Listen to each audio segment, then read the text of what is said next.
À 7h47, l'interview vérité d'Europe 1. Thomas, vous recevez ce matin le rappeur Black M. Et là, normalement, c'est le moment où les enfants vont dire à leurs parents « Monte le son ». Black M, ce sont les jeunes qui en parlent le mieux. Black M, classé 5e personnalité la plus populaire dans le classement du journal de Mickey, dont on se dit parfois, c'est vrai qu'il ressemble plus à la société que le top 50 du JDD, où le commandant Cousteau vient à peine de sortir. Bonjour Black M. Bonjour.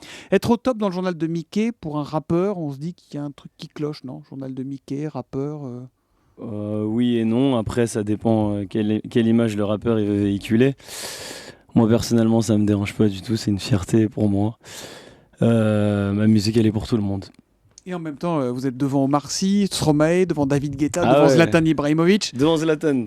Devant Zlatan quand même. Quel est le message que vous voulez véhiculer alors justement vous ? De croire en ses rêves. Par rapport à ce que je fais, j'ai toujours cru en mes rêves et aujourd'hui j'en suis là à vivre de ma musique, à faire des concerts dans le monde entier.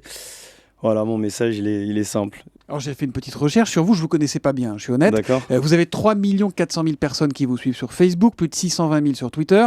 On a parfois l'impression qu'il y a deux mondes qui se croisent peu. Il y a les vieux sur les médias traditionnels, et puis vous, les youtubeurs, tout ce qui vit sur les réseaux sociaux. Quand on vous appelle et qu'on vous invite sur Europe 1, vous y attendez par exemple ou pas ?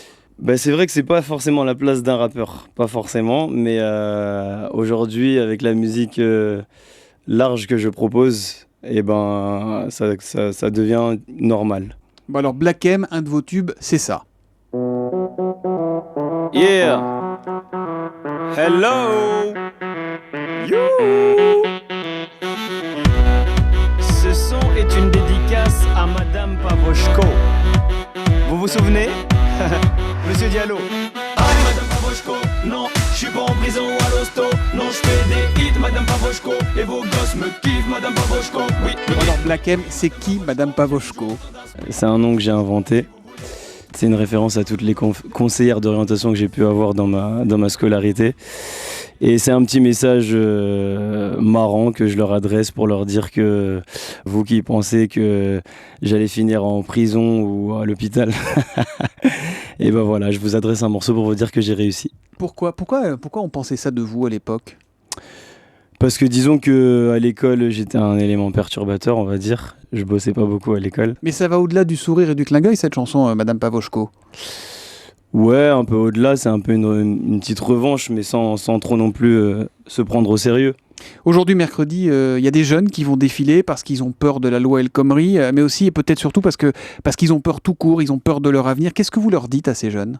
Quand un jeune il croit vraiment en ce qu'il fait, en ses valeurs, qu'il n'hésite pas à foncer sans se retourner. Mais qu'est-ce qui fait que pour vous ça a marché ? Le travail, énormément de travail. Moi je fonctionne énormément avec la critique, ça veut dire que je vais prendre la critique, je vais la transformer en une énergie positive et je vais avancer avec. Vous regrettez de ne pas avoir été très bon élève ou pas finalement avec le recul que vous avez 31 ans aujourd'hui Franchement ouais quand même. Si je pouvais revenir en arrière, je me serais concentré pour pouvoir maîtriser l'anglais comme il faut. Parce que mon anglais est désastreux. Vous avez plus de regrets pour l'anglais que pour les maths ? Ouais. Parce que le théorème de Pythagore ne nous sert pas à grand chose.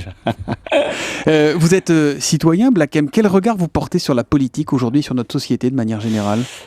En général, je ne regarde pas beaucoup la politique parce que je fais de la musique et je suis concentré énormément dans ma musique. Disons que je suis apolitique. Vraiment, c'est pas. Après, évidemment, je vois ce qui se passe. J'ai un œil dessus, mais j'essaie de pas. Je m'occupe vraiment de ma musique, de mon. Mais les rappeurs, normalement, c'est engagé à l'origine. On veut dire des choses. C'est vrai que les rappeurs, c'est engagé en général. Mais je pense que y a certains rappeurs, ils sont faits pour ça et d'autres non. Et vous votez ou pas ? Bien sûr, je vote. Et vous votez pour qui ? Je vote. Secret de l'isoloir ? Ouais.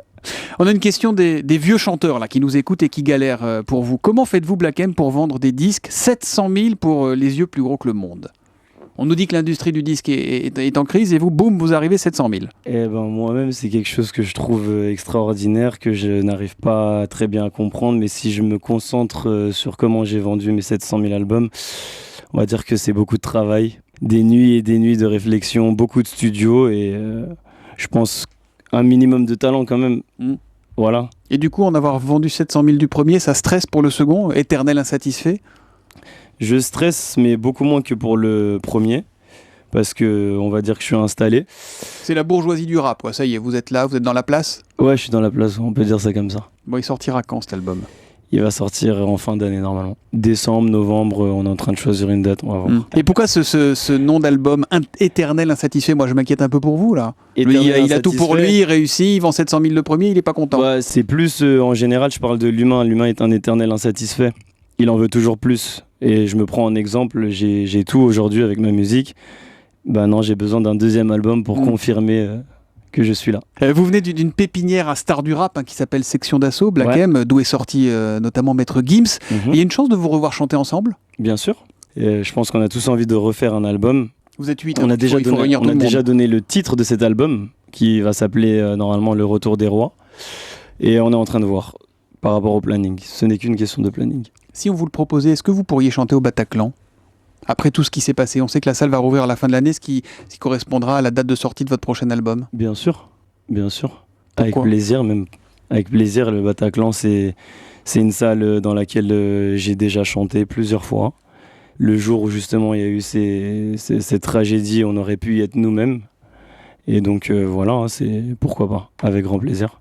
Merci Black M d'être venu sur Europe 1 ce matin. Merci à on vous. termine sur la route. Il y a un petit acapella avant de mettre le disque? Sur ma route, oui, il y a eu du move. Oui, vous la connaissez ou pas? Bah oui, bien sûr que je la connais. Allez-y avec moi. Et, quand est-ce qu'on fait un duo?